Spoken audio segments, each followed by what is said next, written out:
பள்ளி படிப்பை படிக்கின்ற பொழுது அவன் அறிவையும் ஞானத்தையும் பெறுவான் என்ற எண்ணத்தோடு சென்றான் பள்ளிக்கூடத்திற்கும் கல்லூரிகளுக்கும். ஆனால் அவன் வெளியே வருகின்ற பொழுது எண்களோடும் எழுத்துக்களோடும் உண்மைகளோடும் பொய்மைகளோடும் வெளியே வந்தான். கல்லூரி வாழ்க்கைதான் முடிந்துவிட்டது, வேலை செய்யலாம், வியாபாரம் செய்யலாம் என்ற நோக்கத்தோடு வியாபாரத்துக்குள் நுழைந்தான் அவன். ஆனால் அவன் எப்படி வெளியே வந்தான் என்றால் தந்திரங்களோடு அவன் வெளியே வருகிறான். வேலை கிடைத்து விட்டது, வேலை செய்து பொருள் செல்வம் எல்லாம் என்னோடு இருக்கிறது, மகிழ்ச்சியை தேடி அலைந்தான். ஆனால் அவன் வெறுமையோடு வெளியே வருகிறான். ஒரு நாள் கடற்கரை ஓரமாக தன்னுடைய பயணத்தை தொடர்கிறான். அங்கே கடல் அலையை பார்க்கிறான். தன்னுடைய பயணத்தை நிறுத்தி கொள்கிறான். கடற்கரையில் அமர்ந்து அவனுக்குள்ளே வார்த்தைகள் உச்சரிக்கிறது. நில், கவனி, நானே உன் கடவுள் என்பதை கேட்கிறான். இதுவரை வாழ்ந்த வாழ்க்கை போதும், இனிமேல் என் வாழ்வை நான் மாற்றிக்கொள்வேன் என்று சற்று அமைதியில் அவன் இளைப்பாறுகிறான்.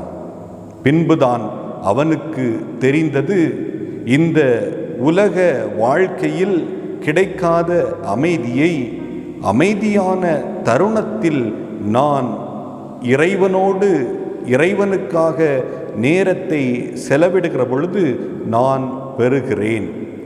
உலக நாட்டங்களில் அல்ல, உலக விருப்பங்களில் அல்ல, மாறாக உண்மையில் அமைதியில் நிலையான அமைதி பேரானந்தம் கிடைக்கிறது என்பதை அறிந்தான் அவன்.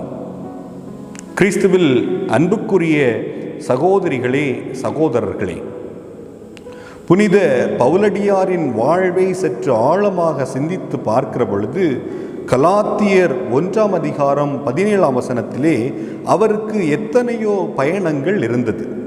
கடவுள் தன்னை ஒரு நற்செய்தி பணியாளனாக மாற்றியிருக்கிறார் என்பதை உணர்ந்த பவுலடியார் மனிதர்களிடம் தன்னுடைய பயணத்தை அதிகமாக செலவிடவில்லை. உண்மையான நேரங்களில், அமைதியை தேடி வரக்கூடிய நேரங்களில் ஒரு பயணம் தேவைப்படுகிறது. இந்த இடத்திற்கு செல்ல வேண்டுமென்றால் அவர் அமைதியாக இருந்தார் என்று சொல்லப்படுகிறது. எனவேதான் அவர் மனிதர்களை சந்திக்கக்கூடிய நேரத்தை விட்டு அந்த நேரத்தில் அரேபிய பாலைவனத்திற்கு சென்றார் என்று சொல்லப்படுகிறது. ஏன் அங்கே சென்றார் என்றால், அமைதியில் தான் அமைதியாக இருக்கின்ற பொழுது கடவுள் தன்னிடம் என்ன சொல்வார் என்பதை அவர் ஏற்கனவே அறிந்திருந்தார், புரிந்திருந்தார். அமைதியான சூழலில்தான் உண்மையான ஆனந்தம், பேரானந்தம் கிடைக்கிறது. கலாத்தியர் 5 அதிகாரம் 6 வசனத்திலே மனிதன் செயல்களோடு மட்டுமல்ல ஜெபமும் கொண்டிருக்க வேண்டும் என்று சொல்கிறது. தமிழர்கள் மரபில் விருந்தோம்பல் என்பது மிக முக்கிய பங்கு வகித்தது. விருந்தினர்கள் வருகின்றார்களா என்று வீட்டில் இருக்கக்கூடியவர்கள் காத்து கொண்டே இருப்பார்களாம். எப்படி என்றால், யாராவது இரவு வேளையில் வந்தாலும் கூட அந்த வீட்டில் உணவு இருக்குமாம். விருந்தாளிகள் வருவார்கள், அவர்களுக்கு நாம் உணவு கொடுக்க வேண்டும் என்று. எனவேதான் தமிழர்கள் எப்படிப்பட்ட விருந்தோம்பல் அவர்கள் கொண்டாடினார்கள் என்றால், அவர்கள் சோறு வடித்த தண்ணீரை வெளியே ஊற்றுகின்ற பொழுது யானை ஒருவேளை அந்த வழியாக வந்தது என்றால் யானை அந்த வழியாக நடக்க முடியாதாம், வழுக்கி வழுக்கி விழுமாம். ஏனென்றால் அந்த அளவுக்கு அவர்கள் சோறு வடித்திருப்பார்கள். அந்த தண்ணீர் கீழே வருகின்ற பொழுது அதில் வழுக்கி வழுக்கி யானை மீண்டுமாக மேலே வர முடியாமல் தவிக்குமாம். உணவு எந்த அளவுக்கு அவர்கள் தாராளமாக சமைத்தார்கள், அந்த தண்ணீர் எந்த அளவுக்கு இருக்கிறது என்றால் எந்த அளவுக்கு அவர்கள் சோறு வடித்திருப்பார்கள் என்பது நமக்கு புரிகிறது. மார்த்தா, மரியா 2 பேரும் ஆண்டவரை வரவேற்கக்கூடியவர்களாக இருக்கின்றார்கள். விருந்தோம்பல் பண்பு, வரவேற்கக்கூடிய பண்பு எல்லா மக்களுக்கும், எல்லோருக்கும், எல்லா இடத்திலும் இருக்க வேண்டும். இது ஒரு பொதுவான பண்பு. ஆனால் இன்றைய காலகட்டத்தில் அது சற்று குறைவாக குறைந்து கொண்டே வருகிறது என்று சொல்லலாம். ஆபிரகாம் மம்ரே என்ற இடத்தில் அமர்ந்திருக்கிறார். முதிர்ந்த வயதில் சாராவுக்கும் ஆபிரகாமுக்கும் குழந்தை பாக்கியம் இல்லை. இவர்கள் காத்து கொண்டே இருக்கிறார்கள், ஜெபித்து கொண்டே இருக்கிறார்கள். அந்த வழியாக இவருக்கு ஒரு முக்கியமான நிகழ்வு தென்படுகிறது. 3 மனிதர்கள் வானதூதர்கள் போன்று வருகின்றார்கள். வந்தவர்களுக்கு ஏதாவது கொடுக்க வேண்டுமே, சற்று பொறுத்திருங்கள், என்னோடு வாருங்கள், நான் உங்களுக்கு உணவு படைக்கிறேன் என்று சொல்லப்படுகிறது. தொடக்க நூல் 18ஆம் அதிகாரத்திலே, இதோ விரைவில் கொஞ்சம் தண்ணீர் கொண்டு வரட்டும், உங்கள் கால்களை கழுவிய பின், அதாவது விருந்தினர்களை நாம் அழைக்கின்ற பொழுது அவர்கள் காலடிகளை கழுவுவதற்கு கூட தண்ணீர் கொடுத்து அவர்களை வரவேற்பது வழக்கமாக இருந்தது. கொஞ்சம் உணவு கொண்டு வருகிறேன், நீங்கள் புத்துணர்வு பெற்றபின், அதாவது பல மைல் தூரம் நீங்கள் நடந்து வந்திருக்கிறீர்கள், களைப்பாயிருப்பீர்கள், இளைப்பாறை விட்டு தன்னிடம் உணவு எந்த அளவிற்கு இருக்கிறது என்பது கண்டிப்பாக ஆபிரகாமுக்கு தெரியும். ஆபிரகாம், சாரா 2 பேருக்கும் தான் அந்த வீட்டில் உணவு உண்டு. இருப்பினும் வந்தவர்களை வரவேற்கக்கூடிய, விருந்தோம்பலில் நிலைத்திருக்கக்கூடிய செயலை ஆபிரகாம் செய்கிறார். உங்கள் அடியானிடமிருந்து நீங்கள் உணவை பெற்றுக்கொள்ள வேண்டும் என்று சொல்கிறார். விரைவாக இவர் விரைந்து சென்று 3 மரக்கால் நல்ல மாவை பிசைந்து அப்பங்கள் சுடுகிறார். பிறகு வெண்ணெய், பால், சமைத்த இளங்கன்று இவற்றையெல்லாம் அவர்கள் முன் வைக்கிறார். அவர்கள் வயிறார மகிழ்ச்சியோடு உண்டுவிட்டு செல்கின்றார்கள். பிறருக்கு உணவு கொடுக்கக்கூடிய பழக்கம் தொடக்கத்திலிருந்தே இருக்கிறது. அன்புக்குரியவர்களே, மார்த்தா என்ன செய்கிறார் என்றால், விருந்தோம்பல் பண்பை இவள் கொண்டிருக்கிறாள். வந்த இயேசுவை வரவேற்றாள். நிச்சயமாக அவர் காலடிகளை கழுவுவதற்கு தண்ணீர் கொடுத்திருப்பாள். பணிவிடை புரிவதில் அக்கறையோடு இருந்தாள். பலவற்றை பற்றி கவலைப்பட்டாள். எனவேதான் அவள் குறை கூறுகிறாள். மார்த்தா, மார்த்தா, உன் கரிசனை எனக்கு புரிகிறது, உன் அன்பு எனக்கு வெளிப்படையாக தெரிகிறது. ஆனால் ஒன்று மட்டும் தேவையானது. எது தேவை? அவர் பாதத்தில் அமர்ந்து அவர் சொல்வதை கேட்பது இப்பொழுது இந்த நேரத்தில் தேவையாக இருக்கிறது. அதை அவள் புரிந்து கொள்ளவில்லை. செய்யக்கூடிய வேலையில் முக்கியத்துவம் கொடுத்து ஆண்டவர் பேசக்கூடிய வார்த்தையை கேட்காமல் அங்கும் இங்கும் அலைந்து திரிந்த மார்த்தாவை போன்றும் பல நேரங்களில் நாம் இருக்கிறோம். எனவேதான் ஆண்டவர் தன்னுடைய மக்கள் மீது அன்பு கொண்டிருக்கிறார். அதை மக்கள் புரிந்து கொள்ளவில்லை. தன்னுடைய ஒரே மகன் ஈசாக்கை பலியிட பலிபொருளாக எடுத்துக்கொண்டு செல்லக்கூடிய அந்த நேரத்தில், வெட்டக்கூடிய அந்த நேரத்தில் ஆண்டவர் ஆபிரகாமை நோக்கி ஆபிரகாம், ஆபிரகாம் என்று 2 முறை அழைக்கிறார். அப்படி என்றால் ஆபிரகாமின் மீது எந்த அளவுக்கு ஆண்டவர் அன்பு கொண்டிருந்தார் என்பதை நாம் பார்க்கின்றோம். யாக்கோபு, யாக்கோபு என்று கடவுள் கனவில் தோன்றினார், அவரை அழைக்கிறார் என்று தொடக்க நூல் 46ஆம் அதிகாரம் 2ஆம் வசனத்தில் நாம் பார்க்கின்றோம்.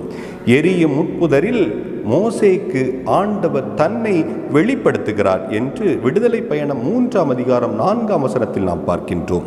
சிறுவன் சாமுவேலை சாமுவேல், சாமுவேல் என்று அவனை அழைக்கிறார் என்று 1 சாமுவேல் 3ஆம் அதிகாரம் 10ஆம் வசனத்தில் நாம் பார்க்கின்றோம்.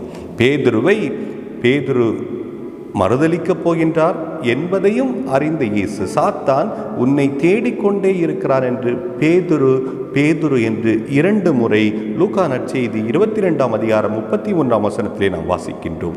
சவுலே சவுலே, ஏன் என்னை துன்புறுத்துகிறாய்? நான் உன்னை அன்பு செய்கிறேன், ஆனால் நீ என்னை துன்புறுத்துகிறாய். என்ன தேவை என்பதை ஆண்டவர் என்று சொல்கிறார். என்னோடு அமர்ந்து நான் பேசுவதை கேள். அந்த வார்த்தையை கேட்டு அதன்படி நீ நடக்க வேண்டும் என்று சொல்கின்றார். உணவு கொடுப்பது ஒரு பக்கம் இருந்தாலும் அவர்கள் சொல்வதை நாம் கேட்காமல் இருக்கின்றோம். கடவுள் நம் மீது எந்த அளவுக்கு அன்பு கொண்டிருக்கிறார் என்பதை நாம் வெளிப்படையாக பிறருக்கு சொல்ல வேண்டும். அன்புக்குரியவர்களே, கடவுளின் அன்பு நமக்கு வெளிப்படுகிறது. அந்த அன்பை பெற்ற நாம் பிறருக்கும் அந்த அன்பை கொடுக்க வேண்டும். மார்த்தா, மார்த்தா, உனக்கு தேவையானது ஒன்று. ஆண்டவர் பாதத்தில் நீ அமர்ந்து அவர் வார்த்தையை கேட்டு அதன்படி நடக்க வேண்டாமா? சிந்தனைக்கு நாம் இதை கொண்டு வருவோம். மார்த்தாவை போன்று பல நேரங்களில் நாம் எந்த ஆடை உடுத்தலாம், எந்த உடை உடுத்தலாம், இந்த நிகழ்வுக்கு நாம் போகின்றோமே, எப்படிப்பட்ட ஆடை நாம் அணிந்து செல்லலாம் என்பதில் மிகுந்த கவனம் கொண்டிருக்கிறோம். எத்தனை படங்கள் நாம் பார்த்திருப்போம், ஆனால் எத்தனை முறை விவிலியம் வாசித்திருக்கின்றோம்? கைகளில் நாம் எத்தனை முறை விரலை வைத்து அசைத்து கொண்டிருக்கக்கூடிய, விரலுக்கு முக்கியத்துவம் கொடுக்கக்கூடியவர்கள் ஜெபமாலையை நாம் ஜெபிக்கலாம், உருட்டிக்கொண்டு நாம் ஜெபமாலை ஜெபிக்கலாம். ஆனால் அலைபேசியில் நாம் நேரத்தை, அந்த அலைபேசியில் செல்போனை நாம் பயன்படுத்துவதில் விரலுக்கு முக்கியத்துவம் கொடுப்பதாக தெரிகிறது. பேசுவது பல நேரங்களில் எந்நேரமும் நாம் பேசிக்கொண்டே இருக்கிறோம். நண்பனோடு பேசுகின்றோம், உறவுகளோடு பேசுகின்றோம், எல்லாம் சரிதான். ஆனால் சற்று அமைதியாக இருந்து கடவுள் பேசுவதை நாம் கேட்கலாமே.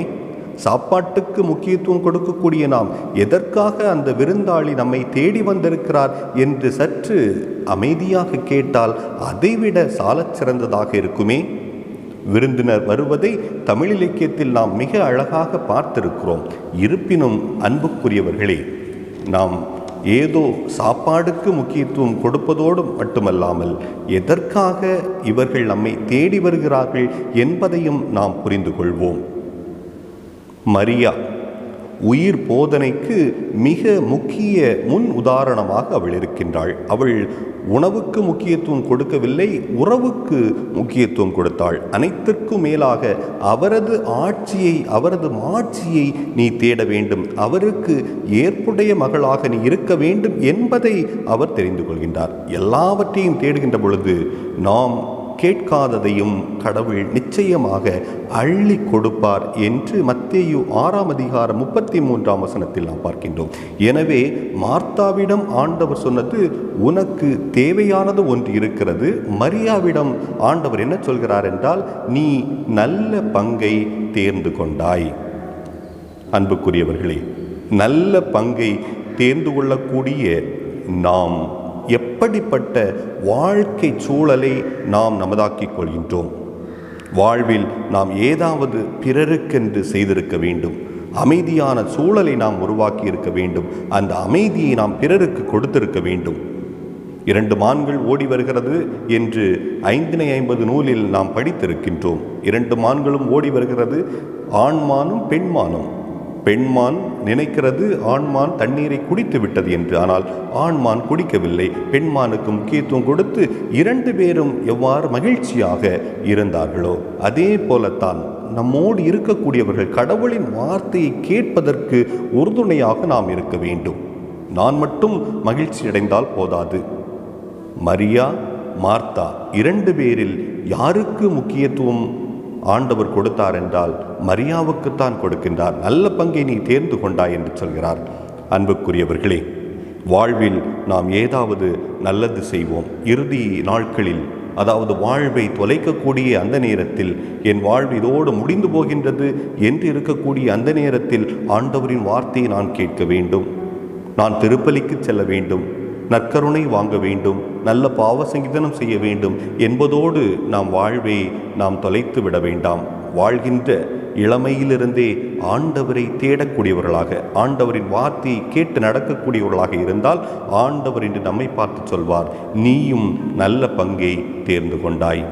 விருந்தோம்பலில் நிலைத்திருக்கக்கூடிய நாம் அதே நேரத்தில் நம்மை தேடி வரக்கூடியவர்கள் எந்த காரணத்திற்காக நம்மை தேடி வருகிறார்கள்? பல்வேறு தேவைகளால் இந்த உலகம் நிறைந்திருக்கிறது. அவர்கள் தேடி வருகின்ற பொழுது அவர்களின் தேவையை புரிந்தவர்களாக, அவர்களின் வேதனையை உணர்ந்தவர்களாக, அவர்கள் பேசுவதை கேட்டால் போதும், நிச்சயமாக அவர்களுக்கும் மன ஆறுதல் கிடைக்கும்.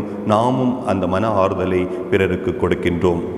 ஆண்டவர் இன்று நம்மை தேடி வருகிறார். ஆண்டவர் நம்மை தேடி வருகின்ற பொழுது நல்ல பங்கை நீ தேர்ந்து கொண்டாயா என்று ஆண்டவர் நிச்சயம் கேட்பார். நல்ல பங்கை நாம் தேர்ந்து கொள்வோம். ஆண்டவரின் ஆசிரை நாம் நிறைவாக பெறுவோம்.